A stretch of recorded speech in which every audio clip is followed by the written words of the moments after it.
Stand-up comedy is the personification of science. Thank you. Good night. My name is Harold Bates.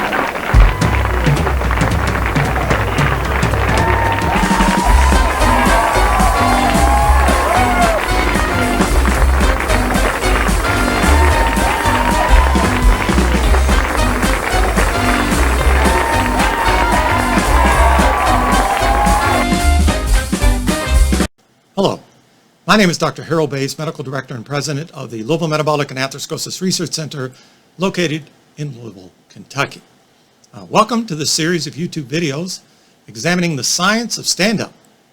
In this YouTube video, we're going to follow up part one of the introduction, where I talked about my bona fides, with this part two, which is the stand-up theory of everything. As we mentioned before, it's not uncommon for stand-up comics to be asked, how does the science of stand-up apply, or how is it integrated with other of the sciences?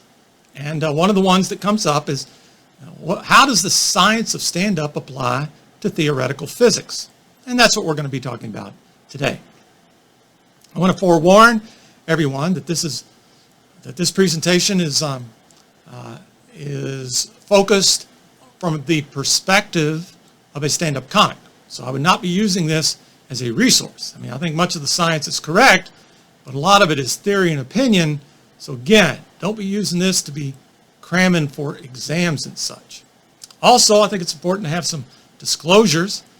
I think many of us first got involved or interested in the science from science fiction.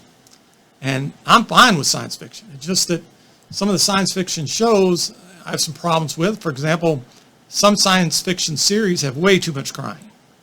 Why is there crying in science fiction? I don't get it, but stop it. Also, stop taking over someone else's body. That happens way too often in science fiction, and I don't care for it. I find that to be deceptive. And I know actors say, well, but I want to extend my range as an actor. I just don't want to see it. Stop going back into time. We're going to talk about that. Just stop it. And then finally, folks, I don't think there's a parallel universe. And if there is, I just don't think that a parallel universe simply means that if there's somebody like me in a parallel universe, it just means they wear darker clothes and they wear a mustache. Okay, I think it would be something more than that. Right? So these are my disclosures. Another disclosure is, why haven't we been contacted by aliens? Many of you probably remember the Drake equation, where the number of civilizations that could communicate depends upon life, intelligence, and ability to communicate. And if you look at the lower left, we find that the universe is 14 billion years old. The Earth, 4.5 billion years old. Humans, but around only 200,000 years. But look at cyanobacteria. Been around 3.5 billion years. So even though they're life, cyanobacteria have not developed interstellar travel, right? Stellar travel. They've not even opened, as far as I can tell, a Starbucks franchise, or a Chick-fil-A is not being run by cyanobacteria. And I'll bet if we were to look ahead in 3.5 billion years from now, they would still be cyanobacteria. So not just because there's life doesn't mean they're particularly motivated. Right? What are other reasons why we haven't been contacted? Well, the other thing that amazes me is how self-centered we are as human beings. I mean, how do we know what life from other worlds, what they would look like? I mean, isn't it probable that they would be unrecognizable? Maybe they're a solid, maybe they're a liquid, maybe they're a gas, maybe they're fields, maybe they're forces. But that's not how we characterize aliens, do we? Look at the upper right. That's how we perceive aliens, how they're going to look when we find them. It's like they're like humans, they're just less attractive. They're like humans, except they got spindly, toes and fingers. They're like humans, except that their face is punched in. Okay, so They're just like humans, they're just less attractive, and that's how we think aliens are going to look. I'm just not sure that's right. Also, how are we sure we're going to recognize communications if they did try to communicate with us? What is their intent, their motivation, their purpose, their religion, their ethics, their economic incentives? We don't know. Probably completely different than ours. Time and distance. The Andromeda galaxy is 2.5 million light years from the Milky Way. That's where we are. Now, let's say you're on alien Earth, okay, and you say, hey, honey, you want to get on alien plane and go to alien Florida for vacation? Flight's about 2 hours. We could do that, or we could travel the speed of light for 2.5 million years and we go to Earth. Okay, I just don't think we're that interesting, is my point. Finally, I think that before aliens came to our planet, I think they want to communicate first. So they're likely to give us a call first, I'm thinking. Other reasons why we've not been contacted could be that some sort of catastrophe, or that the social challenges like we're facing never allow any of these folks to make it to us. All right, so here's some curious assumptions in physics. Singularity before the Big Bang had infinite density. Does that make any sense to anybody? If it had infinite density, shouldn't it still be creating energy and matter? Nothing existed, including time and physics, before the Big Bang. Well, then what came before the Big Bang? The universe has 4 or 6 or 10 plus actual dimensions. Does that make any sense to anyone? We're living in a universal hologram or parallel universe. Well, in the latter case, I just don't think it's true. And in the former case, we're not that important that somebody would build an elaborate hologram. Do we live in a multiverse? Well, maybe. But if we live in a multiverse where there's another universe, then we can't say that it was necessarily created by the Big Bang. Maybe it was created by a small bang. And maybe it's entirely new physics. Maybe that's the origin of dark energy, dark matter. Here's one for you, space-time. They tell you about space-time, like that's helpful. Space-time is not a helpful term. I wish they would come up with a different term for that, okay? Because you can't go back into time. Okay, you just can't. Give it up, folks. And the people that talk about space-time, they think it makes it helpful. They'll take a bowling ball and they'll roll it on a trampoline and they'll say, there you go, there's space-time. Like that's supposed to make it, like we're supposed to understand it then. And you go, that's not helpful. And then they will take a baseball and then they'll roll it on the trampoline and it'll roll around the bowling ball on the trampoline and they say, well, there you go. And you go, still not helpful. Okay, still not helpful. Then you have other physicists that are very enamored by equations. And they believe the universe is subservient to the tyranny of symmetrically beautiful equations. And rather than carefully explain known observations, they believe the greatest application of mathematics is to gymnastically invent unknown observations. And finally, and this is where I think stand-up can really help, is I don't know that scientists understand the power of nothingness. Because nothingness, at least in stand-up, has as much influence as somethingness. So I think nothingness, at least to the physicists, my understanding is they believe nothingness has less influence on physics than somethingness, but I don't think that's true in stand-up comedy. When you get a room that's silent and there's nothing going on, that's pretty powerful. Okay, so let's look at some of the formulas that are in stand-up comedy that have been adapted by the physicist. And of course, we're talking about the science of stand-up, the bit, routine, and gig continuum, where we're crafting the funny, force of the funny, comedy entropy, performer uncertainty principles. Start with the basics, the essential stand-up formulas, so creating the bit. Over time, both the negative and positive experiences resolve each other, which helps to release the illuminative funny. You've heard tragedy plus time equals the joke. And I think most stand-ups would say a joke may not have mass, but it certainly can have gravity. And I think the physicists have recognized this. And if you look at the Feynman diagram of quantum mechanics, you will find that there are electrons, anti-electrons, or positrons that cancel each other out and release the illuminative photon. And again, it's just an adaptation of what we've known in stand-up. With regard to the force of the funny, all stand-ups know that the mass of the audience times the acceleration of the laughs represents the force of the funny. And Newton adapted that in his second law, force equal mass times acceleration. And then there's the comedy entropy relationship, where comedy does not evolve above the intelligence of the audience, but it can certainly devolve below the intelligence of the audience. And we've certainly seen that enough as stand-ups. And that is often incorporated, the same principle is often incorporated in the second law of thermodynamics, where you have S being entropy or disorder, that the disorder will always be greater than equal to zero. What about, again, about comedy entropy? You can take it a step further. The probability of a comedy show will fall into disorder is dependent upon the mind state of the individual audience members or potential hecklers per audience member. So it's this ratio. And Boltzmann adapted this to physics, where you have the Boltzmann entropy equation for molecules and such, where you have S as the entropy and W is the number of possible microstates per microstate. So pretty much the same thing. What about the uncertainty of the performer? Well, I can tell you from practical experience, the more certainty there is in the position, the less likely momentum can be predicted and vice versa. When I did stand-up, most of the time I chose to be a middle so I could work with big-time headliners. So I knew I was going to be a middle almost all the time.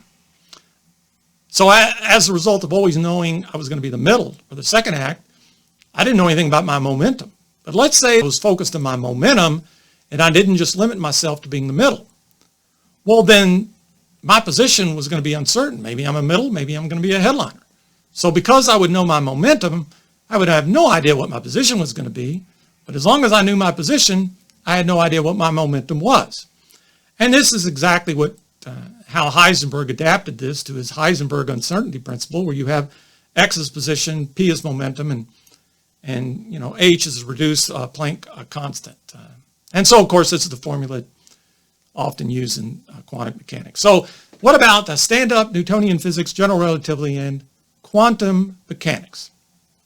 All right, so how does the science of stand-up reconcile the Newtonian physics and quantum mechanics and their differences? Well, there are fundamental forces in the universe that we know. There's electromagnetism, strong nuclear forces, weak nuclear forces, and then there's gravity. Okay, there's gravity. The first three forces involve quantum fields and interactions mediated by the standard model particle physics, and gravity just don't know, or I don't know. What's the relationship between energy and mass? And here I really think that the science of stand-up can help. So we've all heard of equal mc squared, E equals energy, m is mass, and c squared is the speed of light squared. But is that really how things are? See, I'm not so sure. So E, I'll give you the E, is energy. But mass is an illusion. Mass is really just fields and forces. And we perceive it as mass, but it's just really fields and forces. And that relationship, I don't know that it's a one-to-one relationship. I see it as a probability relationship. And I think I could better reconcile quantum mechanics and relativity and general relativity if you applied that P there. Now, maybe it's implicit in Einstein's formula. I don't know that much about it, but I think that should be emphasized more. And you might say to yourself, well, wait a minute. Mass, I know what mass is. It's a solid, but is it? What I'm saying is what we perceive as actual particles or mass are really just manifestations of fields and forces, this fluidity of fields and forces. So if you were to do a big belly flop off a diving board and you hit the water, what's that going to feel like? It's going to feel like the cool, soothing release of a fluid, of water, or is it going to feel like you just hit the pavement? Well, again, that has to do with the perception and the interrelationship between people and their environment. So let's talk about stand-up and what I think the physicists learn from stand-up comedy. All right, so stand-up audiences conform to group statistical variations. Audience responses follow normal Gaussian distributions. So when we talk about standard deviations, we know that within one standard deviation, 68% of the data lies, and 3 standard deviations, 99.7% of the data lies. So that's the empirical rule. And if you look at the figure on the right, we see that most of the time you're going to have a warm audience, okay, warm audience. Sometimes they're going to be cold. You're not going to be able to predict it. Sometimes on the right, they're going to be hot. Might not be able to predict it. So the size of the audience can definitely influence that, okay, can certainly help you predict the energy or temperature of the room because it affects variance. I mean, the point is, I did a show one time where there were 7 people in the audience. I did not kill that day, okay, 7 people in the audience. But no matter how many people are in the audience, and no matter how controlled you have on the environment, there's still statistical variations. You can do a stand-up comedy routine or an entire show at the same club with the same comics, doing the same material at the same time of day with the same demographics, and one audience is going to be hot and the other is going to be cold, and the comics will either congratulate themselves or they will be all depressed. And they shouldn't be, because what you're witnessing is statistical variance. Okay, that's how science works. It's a statistical variance. Let's look at other examples. You don't think statistical variance applies to sports? Well, of course it does. 1980, U.S. defeated the Soviets in Olympic ice hockey, the miracle on ice. People say, well, that's because they wanted it more. You know, this whole business about free will. Free will does exist, but you don't think there was free will on the side of the Soviets? No. So what does that mean? That just meant this was an example of statistical variance. 2007, Appalachian State, an FCS school defeated number 5 Michigan, an FBS school in college football. You say, what about free will? There were over 100,000 people in the stands that day in the Michigan Big House. Yet all that will could not overcome statistical variance. Now it just simply happened that Appalachian State played better that way and blocked the punt and those types of things. These types of things happen, folks. 2004, Detroit Pistons defeated the LA Lakers in the NBA Finals in 5 games. And look at the players on the Lakers. Shaquille O'Neal, Kobe Bryant, Gary Payton, Derek Fisher, Horace Grant, Karl Malone, Byron Russell. Some of these were the top 100 NBA players, not just for that year, but of all time. And yet they got defeated. So again, statistical variance can be found in many of the things that we encounter. So to what degree does probability apply to Newtonian physics? Well, let's take a question that it's often asked of the physicists: what happened to all the antimatter? Now we've talked about this before. Is that for every electron that is produced, there's supposed to be an opposing anti-electron or a positron that cancels that out, right? So you're not supposed to be having matter. It's supposed to be appearing and then canceling out, appearing and canceling out. If it doesn't cancel out, then what you have is a lack of antimatter, okay? So if matter is a physical manifestation of electrons, up quarks and down quarks, and if each electron and quark has antiparticles, then these particles should have canceled and matter should not exist. But it does exist. So why is that? How come we have matter that wasn't canceled out by antimatter? What happened? Well, the first thing that could happen is matter exists because matter was created or antimatter was destroyed. But we're told that that can't happen. Choice B, the presence of matter is illustrative of the integration of quantum probability within Newtonian physics. In other words, the creation of matter is a probability and not a certainty. So it could just be that within our lives, we're just the product of statistical variance. So I'm the product of inequitable and asymmetrical possibilities, said the universe. And what you can't say is after the Big Bang, order emerged from chaos. That drives me nuts. Do you see that picture? How many of you believe that looks like order? Folks, the Big Bang did not create order. It created chaos, okay? So whenever you read this, after the Big Bang, order emerged from chaos, I don't know what people are talking about, but I'm no astrophysicist, okay? But here's what I do know. I read this on the internet, so got to be true, It's been estimated that during the Big Bang, only 1 particle per billion of matter produced beyond antimatter would account for observable mass, like the stars and galaxies and all that sort of stuff.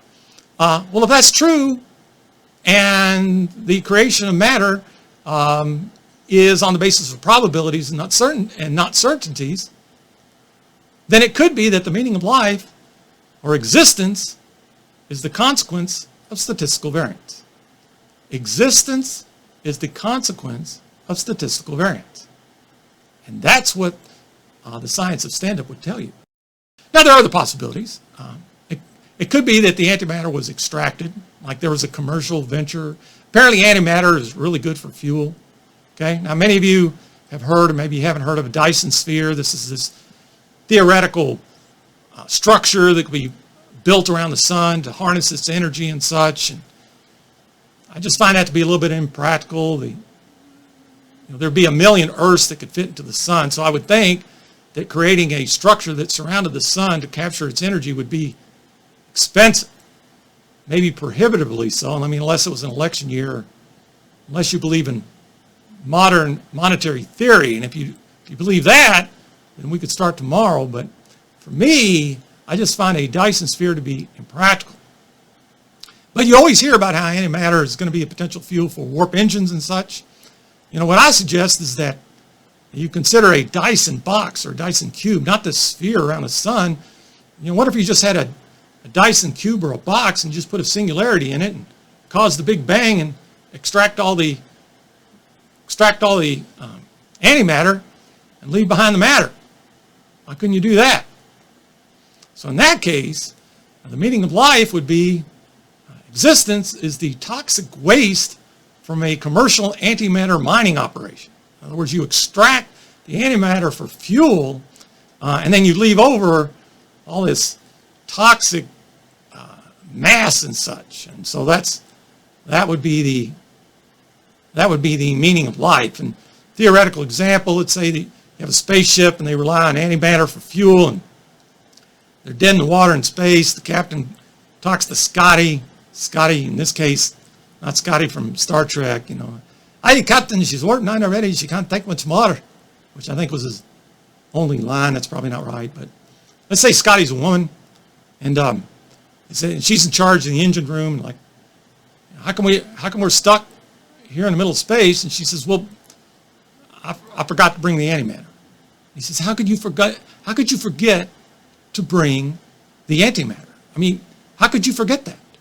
And she says, well, my husband, it was our anniversary, and he got me a card, and that's fine, but the card said existence is the consequence of statistical variation. Who does that? And so I got so flustered. I wanted a puppy. Okay, I wanted a puppy.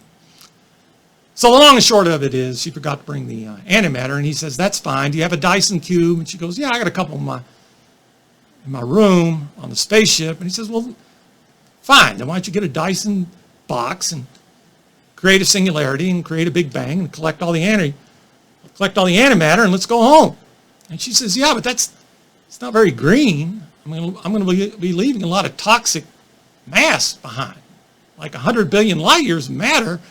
And he says, well, you can be all noble, and we can sit here for the rest of our lives, or you can get us some antimatter, and we can go home.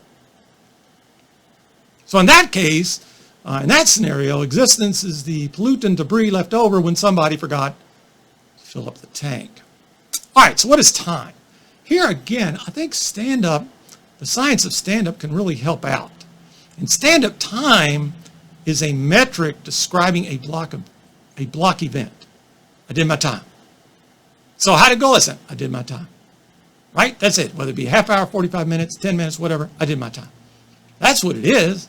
And when you ask a comic, how'd it go? They don't start talking about minute to minute what they did. They just said, in this space, this time metric, this is what I did. And that's the way you should look at it, because if time has no finite beginning or end, then all of time and blocks of times are just events.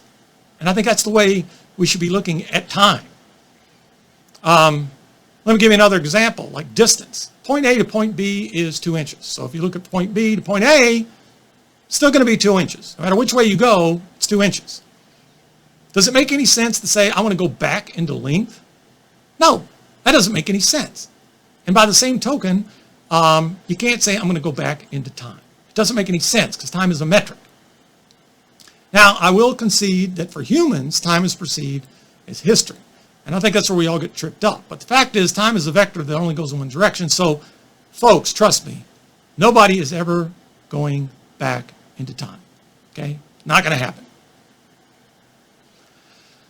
And again, I think we can look at the stand-up for practical examples. Practical examples.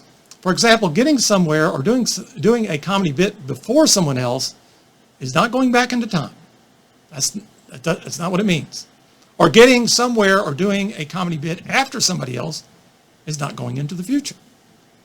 Here's a thought experiment. Let's say you have two people in spaceships, and they're going to go from the South Pole around the sun to the North Pole. Okay? Now, I know the axes of the Earth really don't line up that way, but work with me here. Okay? Work with me. All right, so you start at the South Pole. This one spaceship goes the speed of light, and it goes from the South Pole around the sun, and it arrives at the North Pole after going around the sun, and it takes about an hour. And this other person just has regular propulsive engines, and it goes around the sun, and it goes from the South Pole to the North Pole, and it takes years, if not decades, to get there. And physicists will tell you, well, that's because the faster you go through space, the slower you go through time. And I would say that the reason that the spaceship that went at light speed got there sooner is because it's a lot faster to go at light speed than a general propulsion engine. Okay? Now, I'm no astrophysicist, okay, but that's the way I look at it. It's like the old joke of you go to a gas station attendant, you say, what's the quickest way to get to Scottsville? What's the quickest way to get to Scottsville? He goes, you want to go the quickest way? I'm like, yeah, I'd like to go the quickest way. And he says, well, you get out on the road out here and you drive real fast.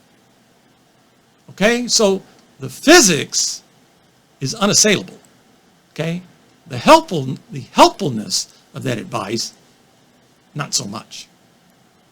Okay, so what was the universe before the Big Bang?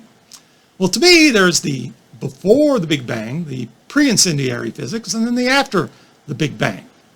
And I like to describe the, this thing called sempiternal space, where you have nil space and quasinil space. That's the pre-incendiary physics before the Big Bang. In quasinil space, folks, space is not empty. It's not. Looks empty. People call it a vacuum, but it's not.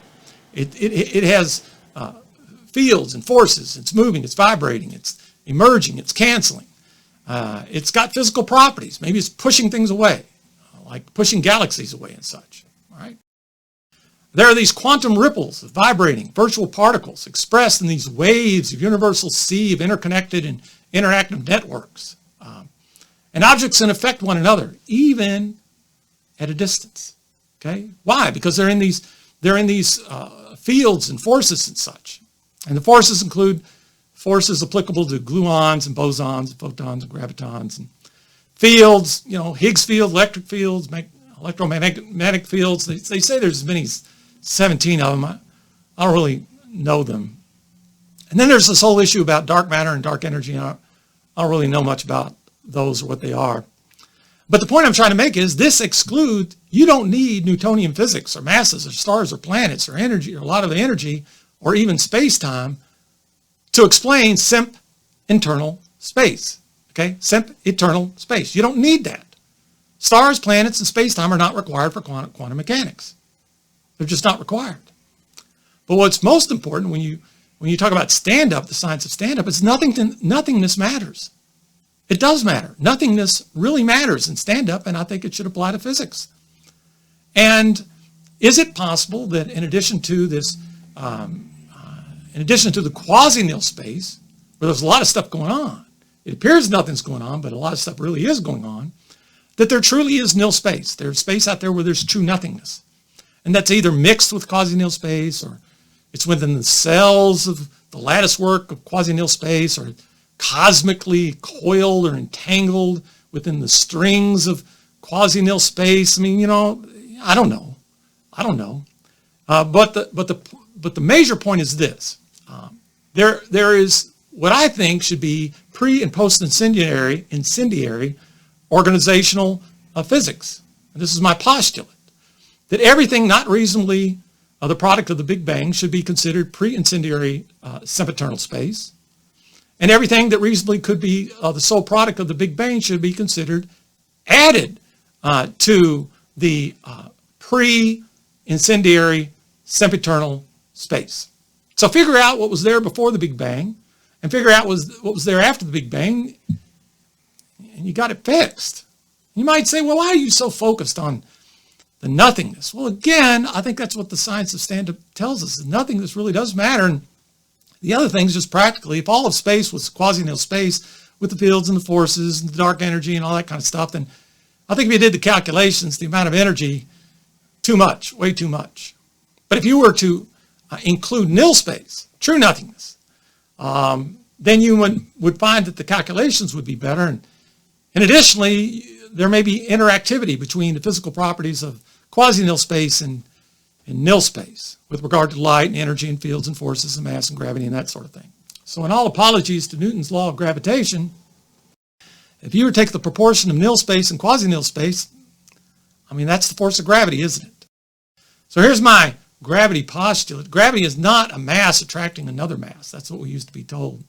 But gravity is the result of fields and forces of a perceived mass, and I say perceived mass because mass is not what we think it is. It's forces and fields and such. It's a manifestation of that. Acting upon surrounding fields and forces of surrounding active quasi-nil space. All right, what caused the Big Bang? We always hear about the Big Bang.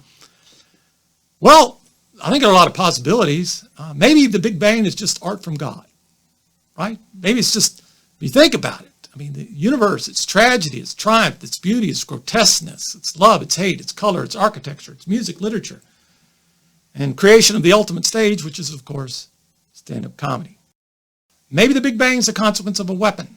I think you got to consider that. Or maybe it was the creation of the Big Bang was commercial interest or need for fuel. We just talked about that, how somebody would create a Big Bang in order to collect antimatter. Those would be intentional causes of the Big Bang. But what about unintentional causes of the Big Bang? What if it's just an accident? Maybe somebody built a particle accelerator and something went awry. Or wonder if it's a school project that went awry, where you get a high school student and said, oh man, I got a D. This project makes up the 50% of my grade. What are you going to do? Well, maybe I'll create a Big Bang.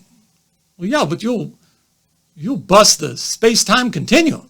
Yeah, but maybe I'll get an A, you think? So who knows?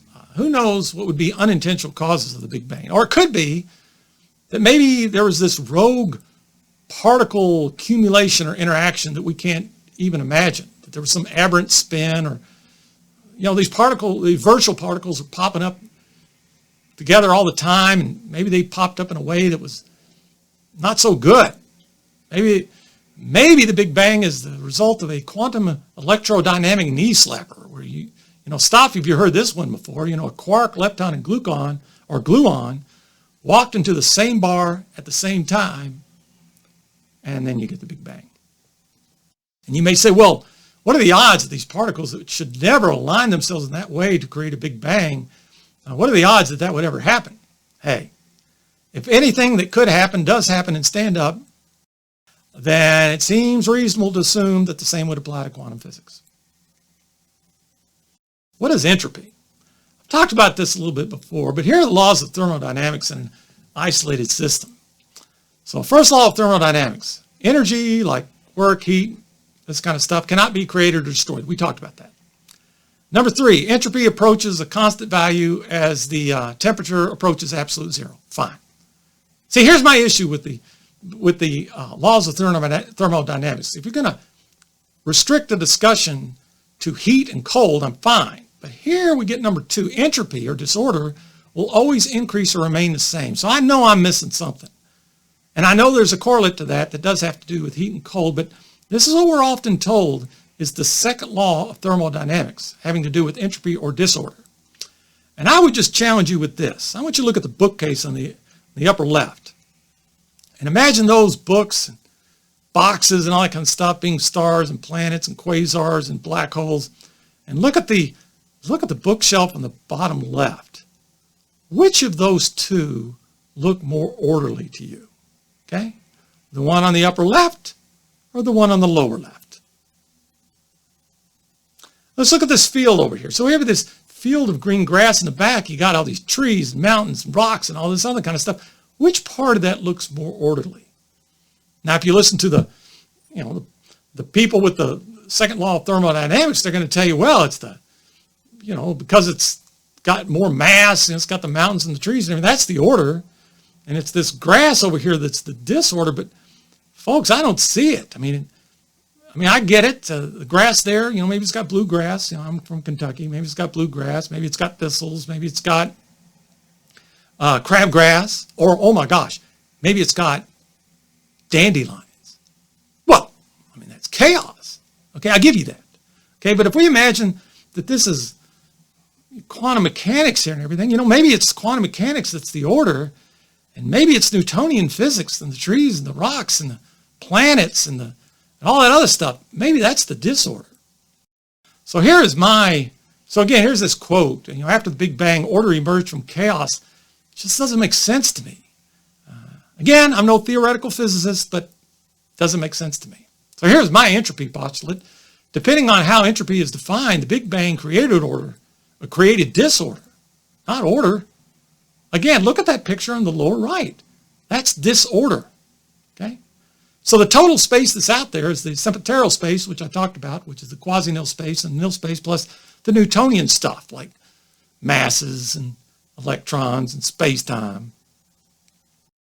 So how do we find this theory of everything? How do we put all these things together? Well, the components of the universe are 70% dark energy, which I don't know what that means. 25% dark matter, which I don't know what that means. But only 5% observable matter. The stars, the planets, the black holes, and quasars, and atoms and such. Yet seems like that's all we focus our time upon. Okay? So how are we going to solve this? Well, to me, there's only one way, and this is my theory of everything paradox. Determining a grand unified theory of the Newtonian physics and quantum mechanics first requires ignoring Newtonian physics. You got to kick out all the planets and the stars and all that kind of stuff. Get rid of that stuff first, find out what's left over, and let's get that figured out, okay? Because we may be eventually able to understand pre-incendiary physics, which has always existed and will always exist. But I don't know that we're ever going to understand the unique post-incendiary physics induced after the Big Bang. Because our current approach to the theories of everything is Big Bang. I didn't call it a Big Bang. You physicists called it a Big Bang. Okay? A Big Bang means you blowed something up. And if you look at Second City TV, John Candy, they have this repeated thing, sketch that they do talking about blowing things up. It blowed up real good. Okay, so that's what we're talking about. The current approach to theories of everything, to my best understanding, has to do with examining stuff that blowed up. But to me, my blowed up car postulate is the least productive way to understand the nature of cars is to focus on the car that blowed up. It just doesn't make sense to me. And I know that would never be published. Again, I've published a lot. So I have this more refined definition, the Bayes Humpty Dumpty post-incendiary unified theory postulate, where physicists who attempt to craft a theory of everything via a sole focus on post-incendiary aftermath of the Big Bang function less as observational-based scientists and more as cosmological accident reconstructionists and or galactic postmortem medical examiners. Okay? Why are we focused on what happened after the Big Bang? Shouldn't we figure out what everything was going on before the Big Bang? So here's a thought experiment. Einstein used to do this, so here's mine. The woman physicist and the exploding car thought experiment. Marie is the smartest physicist in history. She has lived in seclusion on a farm and has never seen or heard of a vehicle of any kind. Upon her morning walk, she happens upon a car that had exploded. with its bits randomly spread over several acres of land. Major parts were forever lost in the blast. She examines the wreckage. As she is examining the wreckage, she observes the residual smoldering rubber. She doesn't know what it is. Melted sunglasses. She doesn't know what it is. Mangled indented steel. Doesn't know what it is. Tiny shards of glass. Doesn't know what that is. Even if Marie had the most advanced technologies available in her barn, what is the likelihood she would be able to accurately reconstruct the car and its contents? Now again, I want to emphasize, I'm not the one that called it the Big Bang. So don't be saying, why are you talking about exploding cars? It blowed up. Okay, it's the Big Bang. And let's say you say, well, okay, maybe Marie can't do it on his own. Maybe in her barn. I mean, maybe she's got a really good measuring tape. Maybe she's got some really good power tools. Maybe she's got a super collider in her barn. Whatever. She can have any kind of equipment she wants, but I don't think she's going to be able to figure out the aftermath of the Big Bang with regard to an exploding car. I don't think she's going to be able to figure that out or piece the car together. Now, maybe she gets some help. Say, well, she'll go to a local mechanic. Well, you want some help putting that explosion back together there? Well, I got a person to help you with the big stuff. Isaac Newton, you know him. He could help you with the big stuff. He's a regular Einstein when it comes to that stuff. But small stuff, I think I'm going to have to call Max on that one. Max Planck, do you know him? Yeah, I think he'd be good for the small stuff. Another advantage to using Max is he's like the closest that there is. How do I know that? Well, because he just tells us that constantly. He is constantly telling us that he is the closest. All right, you say, well, my goodness, you seem to go a long way towards suggesting that we can't figure things out. That's not mean people are stupid. Some things are just hard to figure out. So it's like predicting salt. So what is sodium? Sodium is a combustible metal. What is chloride? Chloride is derived from toxic gas chlorine. And when combined with hydrogen, it's a strong acid.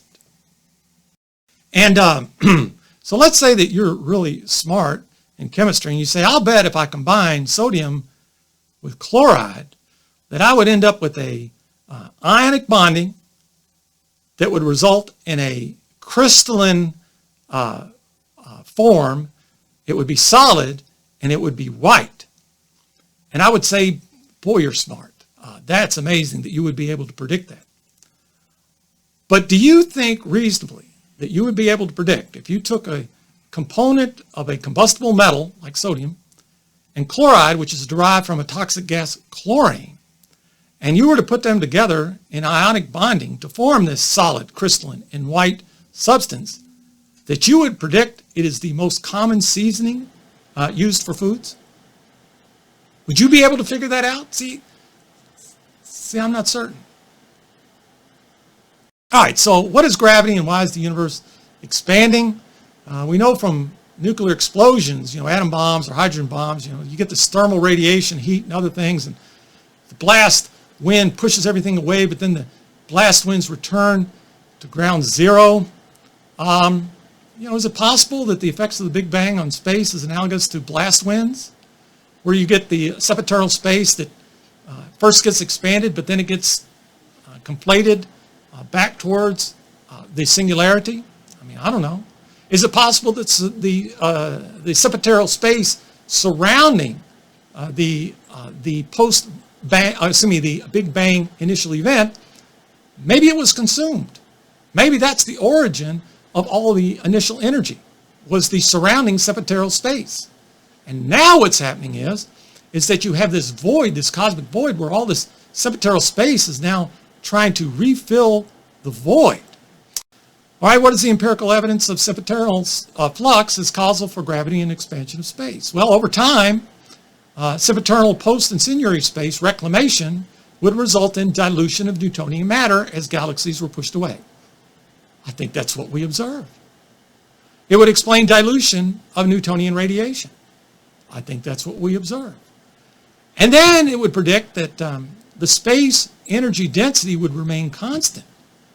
Because as the universe expands, this influx of the sempiternal space would have the same relative density of energy and such, and so that would remain the same. And I think that's what we observe. So again, my postulate is that gravity is not a mass tracking another mass. I mean, I think even Newton knew that.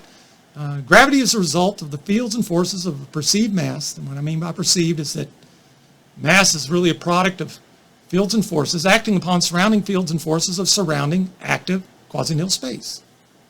That's what I think anyway. And here again is the gravity theorem that I talked about before. So from a science of stand-up perspective, what are some of the unanswered questions in physics? Well, does entropy or randomness paradoxically represent the ultimate order? I mean, when you perform in stand-up comedy clubs, I mean, when you're doing stand-up jobs, entropy or the unexpected is the expected, right? That's the order. Number two, it's uncertain that revisiting reality after the explosion will allow for a comprehensive decryption of the reality before an explosion. If you go out and you have a terrible set and stand up, if it went really bad and you're an otherwise good comic, do you know how much time is spent figuring out why? Zero. Because sometimes you just have a bad night and there's no sense worrying about it. And if you listen to NBA coaches, National Basketball Association coaches, they'll tell you the same thing. And finally, nothingness does matter. Nothingness is somethingness, right? Other questions: what was the nature of sempiternal space before the Big Bang? I mean, what was there before the Big Bang? What fields, what forces, what matter, what energy, what waves? What is the relationship of quantum mechanics to dark energy, dark matter, and sempiternal space? What's going on with dark energy and dark matter? I just don't know. And then finally, is gravity exclusively a pre-incendiary force added from the Big Bang, or is it a combination of Big Bang mediated disruption of quantum mechanics and sempiternal space added to it, or a combination of both? You know, I just don't know. And given the available components of pre-incendiary sempiternal space, what potential events could have caused the Big Bang? All those subatomic particles that are popping in and out and canceling and not canceling, what sort of collection or aggregation or what sort of placement or what sort of spin could have taken place that could have caused a Big Bang? And then finally, did the Big Bang create a new and different post-incendiary laws of physics that can never be reconciled with underlying pre-incendiary sempiternal space? Folks, maybe we just can't put the car back together, okay? And finally, what are the physical properties or consequences? Nothingness. Here are some YouTube videos or YouTube channels that I would encourage people to look. They're where I got. So any of this information that's useful, that's where I got it, the useful stuff. The stuff that's totally wrong and not useful, that's on me. Okay, that's on me. Okay. But here are some resources that I found to be very useful. And again, folks, I'd be very cautious in using this for reference for anything. This is just theoretical physics from a stand-up comic perspective. So please click on subscribe to add this channel to your YouTube TV subscriptions. Click on the notification bell so you will be notified of new contents. Click on the like or thumbs up button if you liked this video, or click on the share button to share this video with through email or Twitter or Facebook, that sort of thing. And look into these other aspects of the science of stand-up and how it applies to, in this case, theoretical physics. But next we're going to talk heavily about literature, the application of stand-up comedy and its integration with advanced literature techniques and advanced literature devices and such. And then we have a whole host of other things that we're going to be talking about. So here are the questions. Please respond to these in the comment section. Given the same comic, the same material, the same club, the same time of day, the same audience demographics, what degree of variance in audience laughter exists due to natural statistical variance. If a comic does exceptionally well, then how often does the comic conclude that he or she killed with feelings of mind-bending euphoria? So again, not the thinking, well, just on the basis of statistical variance, it was a hot crowd. No. How often do they say, I'm the best comic ever? Right? Conversely, if a comic does exceptionally poor, even with the same material, same club, all that same stuff, then how often does the comic conclude he or she died with feeling of a soul-crushing depression? In other words, often does the comic say, look, I just had a bad night, or it was just a bad crowd, or it was just statistical variance? Or how often does the comic say, it's me? Another question, why is nothingness such a recognized force in stand-up, but not so much physics? So those are the questions, I think, from a stand-up science standpoint that I would ask, because this has been the science of stand-up, and I hope you'll join me for future YouTube videos.